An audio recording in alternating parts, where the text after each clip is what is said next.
Account students, skip this video if you already know how to do this question. Jurnal pulangan masuk berikuti petik daripada buku pustaka sukses. So, jurnal pulangan masuk and apakah butiran yang perlu diisi di ruangan M sini. So, what is a jurnal pulangan masuk? Now, very simple. Masuk, you just think that apa yang masuk? Duit yang masuk. So, when will your duit masuk? Apabila you jual barang, duit, you akan ada duit masuk. That's why, jurnal pulangan masuk, another term for jurnal pulangan masuk ialah jurnal pulangan jualan.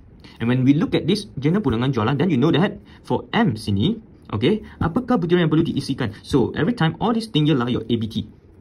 Because jualan berkaitan dengan akaun belum terima. So, this is their name. Akaun belum terima, kedai buku E-Ray. Akaun belum terima, SMK Siu Chi. Okay, so then selepas you buat all your jurnal pulangan masuk, then at the end, the last date of the month, so for June, you ada 30 hari. So, June 30th. So, you have to jumlahkan. So, 250 plus 130, you akan dapat 380. So, this is like a jumlah. And for this, your butiran, you have to write back this. So, here you write jurnal pulangan. So, here, pulangan masuk. So, A or B.